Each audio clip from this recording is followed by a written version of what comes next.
Olá, Deus abençoe a todos, em nome de Jesus Cristo. Mais uma oportunidade, mais gratidão nos nossos corações por vivermos, por aqui estarmos, por enfrentarmos as batalhas, os dias.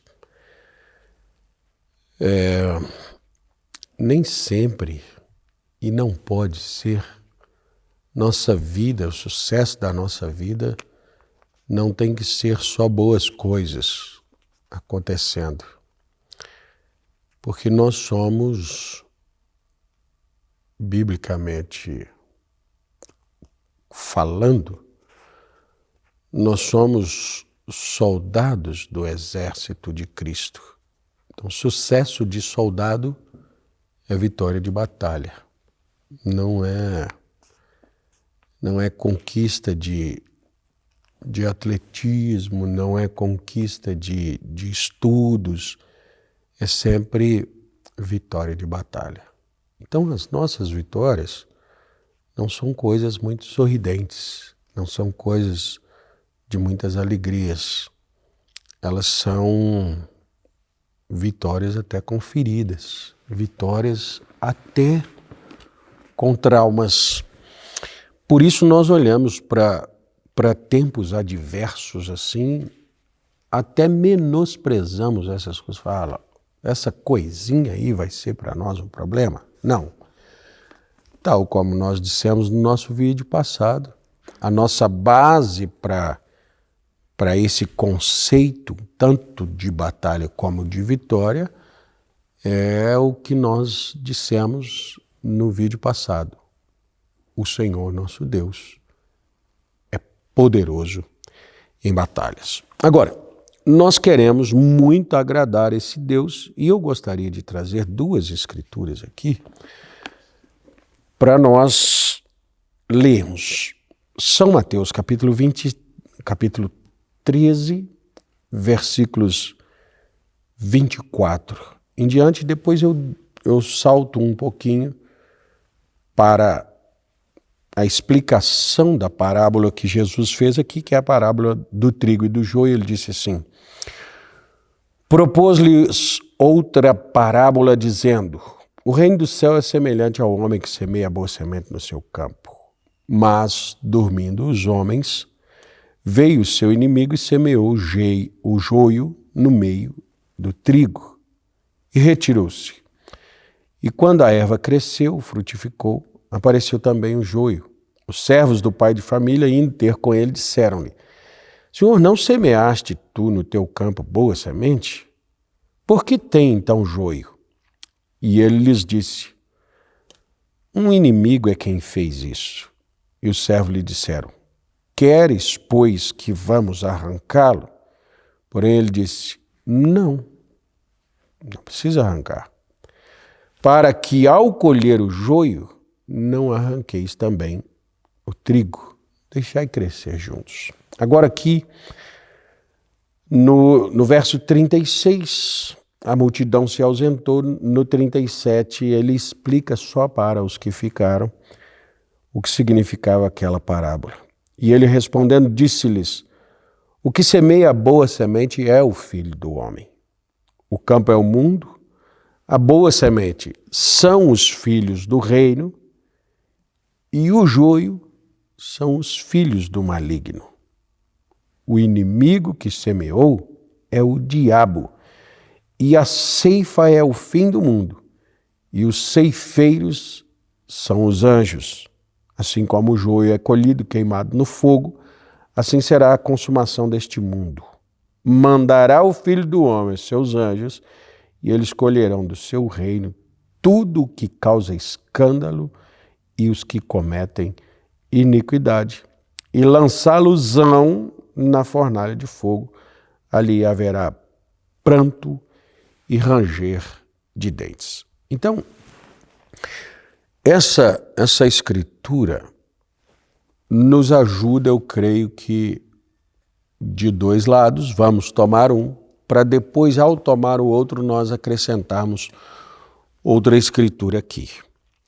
De um lado é que nós devemos viver uma vida tão convicta de quem nós somos, de que semente somos, porque lá no Gênesis diz que toda semente produza conforme a sua espécie.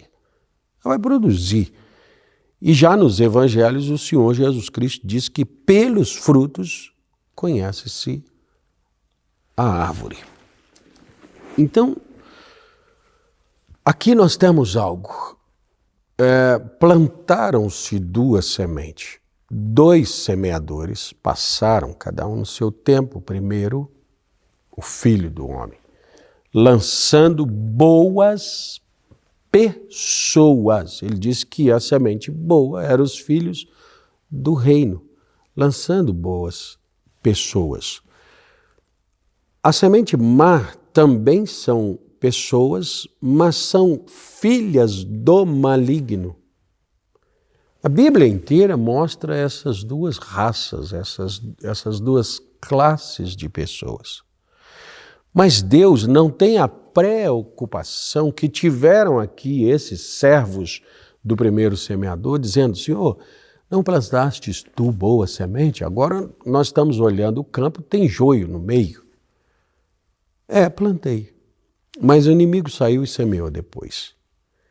Podemos arrancar? Não. Não. Esse não aqui é muito amplo, é muito grande para nós que vivemos aqui como cristãos. E aí eu disse no princípio, nossas batalhas, as nossas vitórias, elas não são coisas, às vezes, nem muito comemorativas e sorrisos e coisas, não. Elas vêm de feridas, de traumas. Se você for olhar para quem chegou da guerra é um grande vencedor. Mas, em muitos casos, ele é um vencedor que, quem sabe, não poderá voltar para a batalha, já que a primeira lhe causou tanto dano, tanto trauma, que ele não tem mais condição de estrutura para enfrentar uma outra. Os Estados Unidos, o Brasil, a gente tem muito pouco isso, mas os Estados Unidos têm bastante isso. Os seus vencedores de batalha são chamados de veteranos e já são colocados de um lado, cuidados pelo país. É um veterano de guerra, ele fica aí. E família, muitos não conseguem mais conviver com família. Negócios, alguns não conseguem mais viver nos seus negócios. Por quê? Porque aquela explosão da guerra, porque aqueles que foram perdidos na guerra, a obrigação de eliminar alguém, isso tudo causou muito dano. Então, essa vitória chegou. Sim, chegou, mas não é utilizável, não é útil mais agora. Olhando para isso, nós temos gratidão por ainda estarmos em condição de combate, em condição de novas batalhas. Essa batalha não me consumiu. Essa batalha não acabou com a minha condição, com a minha estrutura de retornar para continuar guerreando. Deus nos disse que o Senhor peleja por nós. E isso é que nos mantém vivos. Agora, o não aqui, como eu disse, não arranque, deixa crescer junto. Isso significa que você terá que conviver com o inimigo constantemente. E esse inimigo, ele está no seu campo. Esse inimigo, ele é plantado ao seu lado. Esse inimigo entrelaça com você, convive com você. Quem sabe, eu já até disse isso uma vez numa pregação, entrelaça com a sua família. Eu estive lendo parte da mensagem Semente da Discrepância. E ali o profeta, irmão Brana, mostra essa visão tão clara de pessoas crescendo dentro da igreja, de usando a força que vem de Deus, de usando a unção de Deus, de se alegrando com a palavra de Deus, de recebendo dons de Deus, de operando maravilhas com o poder de Deus, e essas pessoas não são filhas de Deus. E aí, você e eu, nós que temos a convicção da nossa filiação, da natureza da nossa semente, eu sei que semente que sou, nós precisamos não olhar muitas vezes para o escândalo que esse causou, para o problema que aquele causa. Por quê? Porque nós estamos numa lavoura junto. Então, por que é que o senhor gravou esse vídeo com esse tema? Para isso te dar mais estrutura, para isso te dar mais equilíbrio, para continuar vencendo e convivendo. Porque nós pensamos assim, Deus podia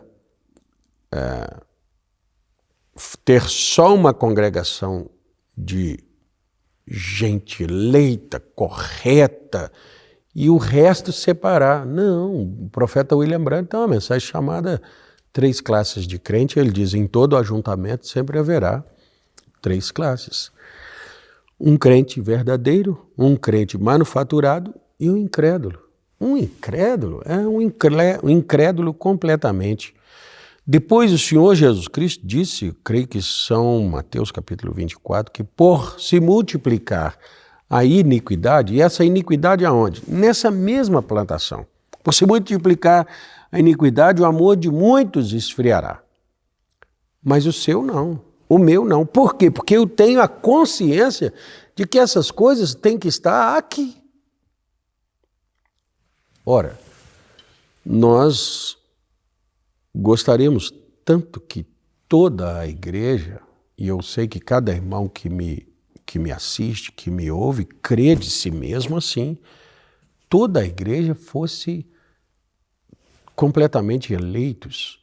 Mas, e por que surgiu isso? Por que surgiu aquilo? Porque isso estava previsto. Vamos dizer assim, está dentro do contrato, está dentro da escritura, essas coisas acontecerem no nosso meio. Porque lá fora nada que acontece é escândalo. Lá fora nada que acontece é surpreendente. Aquilo é assim mesmo. O inimigo planta no campo de Deus uma semente para trazer alvoroço, para trazer problema, para trazer dificuldade. Agora, isso não altera o que você é.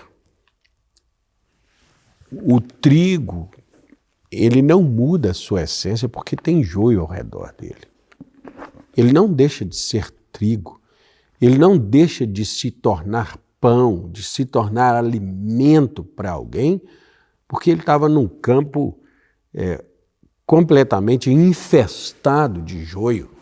Na hora da colheita ele é trigo, do mesmo modo que quando ele foi no plantio. Isso me chama a uma perseverança. Se mantenha aí e apenas produza o seu fruto. O que você foi chamado para fazer, faça. Mas tem problema aqui ao lado. Queres que arranque? Não, pode deixar aí. No final, a gente decide com essas coisas. Isso não vai ser tirado, não. Deus podia tirar. Não vai, não. Não vai, não. Agora eu quero colocar algo aqui, baseado em Provérbios, capítulo 6, e que aí isso chama a nossa atenção para o que nós devemos ser. Provérbios 6, verso 16, diz assim: estas 6 coisas aborrecem o Senhor, e a 7ª a sua alma abomina. Quer dizer, a alma de Deus abomina a sétima coisa. As outras 6 a aborrece. Então, quais são essas primeiras 6 que aborrecem a Deus, mas olhos altivos, língua mentirosa, mãos que derramam sangue inocente, coração que maquina pensamentos viciosos, pés que se apressam a correr para o mal, testemunha falsa que profere mentiras. Só coisa terrível, não é? Mesmo assim não foi abominável. Terrível. Meu Deus, viver com mentiroso é terrível. Poxa, mas aquela pessoa que maquina o mal Tá. Só que a 7ª coisa é a coisa que abomina, a alma de Deus abomina. O que semeia contenda entre os irmãos. E lembra que eu já disse aqui sobre a mensagem, a semente da discrepância? Discrepância é semear contenda. A alma de Deus abomina isso. Veja, aí quem nós somos, o que nós fazemos, eu vou pegar rapidamente aqui um exemplo de uma situação que Deus deixou a pessoa colher o resultado daquilo que ela plantou. Foi Sara, esposa de Abraão. Deus veio e fez para eles 2 uma promessa, que eles 2 teriam um filho.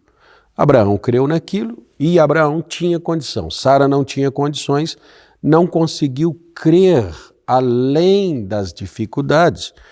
Então ela disse para Abraão que tivesse um filho com uma escrava dela. Abraão não deveria, mas teve. Quando o filho nasceu, a escrava começou a jogar na cara dela e abusar dela e tal. Eu tenho filho, você não tem. E lógico, Abraão ficou todo cheio de coisa com aquele garoto e tal. E aí ela foi em Abraão e disse: Abraão, eu quero que você mande essa mulher embora com o filho dela. Aí Deus veio e disse: deixa ele aí. Vê? Queres que os arranquemos? Não, deixa aí. Deixou. Sara foi obrigada a conviver 12 anos com Agar e com o garoto. Depois desses 12 anos, Sara engravidou, teve a sua transformação, a promessa de Deus cumprida na sua vida.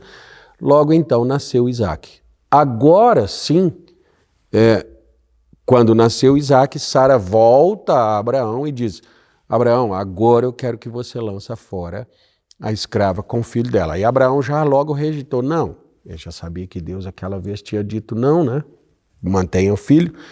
Aí Deus veio e disse: não, agora você vai mandar embora a escrava com o filho. Por quê? Depois o apóstolo Paulo mostra: o filho da escrava não herdará com a livre, com o filho da livre. A promessa é para o filho de Sara. Aí entra isso aqui. Existe muita coisa que nós podemos até semear, que é abominável a Deus e tudo, mas você vai ter que conviver com aquilo. Tem coisa que as pessoas vão ter que conviver com elas. Então, esse plantio, ele é opcional. Nós podemos optar em plantar coisas corretas. Agora, a colheita não é. Você não escolhe o que colhe, você colhe exatamente o que plantou. Portanto, a necessidade do plantio de coisa correta. Nunca semeie coisas erradas. Você será abominável a Deus e terá que conviver com o errado. Deus, vem arrancar. Não arranca não, deixa assim mesmo. Deus, mas isso vai trazer transtorno. Vai mesmo. Senhor, mas isso pode gerar entrelaçamento de famílias? Pode, deixa entrelaçar. E aí? Aí é que eu te digo que algumas vitórias são vitórias de gente que venceu e já não é mais útil por tanto trauma, tanta dificuldade, tanto problema. Venceu. Mas será que não foi porque pelo que ele semeou? Deixou de ser o que deveria ser? Não. Só teve que conviver com a decisão, teve que conviver com o problema, teve que conviver com a colheita, com o fruto do que plantou. E Deus não entrou em cena, e Deus não ajudou, e Deus não interveio. Por isso fica aqui a nossa advertência. Primeira coisa, seja mais estruturado, menos sensívelzinho. Você vai conviver com muita coisa. Persevere, faça o que é correto. Segunda coisa, tome cuidado com aquilo que você semeia no meio do povo de Deus. Eu menti. Ainda passa. Eu maquinei o mal. Não é bom, é errado, mas ainda passa. Isso aborrece Deus. Deus ficou aborrecido comigo ou contigo. Eu me apressei para o mal. Puxa, Deus ficou aborrecido com você. Eu semeei uma contenda. Deus te abominou. Deus agora muda. Não. Deixa assim mesmo. Deixa a contenda produzir os seus resultados e você vai colher eles. Meu Deus, me socorre. Não. Deixa assim mesmo. Não é isso que nós queremos, né? Portanto, aqui estão escrituras que nos ajudam a destrancar grandes benefícios nas nossas vidas. Que Deus te faça sábio para nos momentos oportunos você jogar apenas boas sementes. Deus os abençoe, até nosso próximo vídeo, se Deus quiser. E eu desejo conviver com pessoas que colham boas coisas.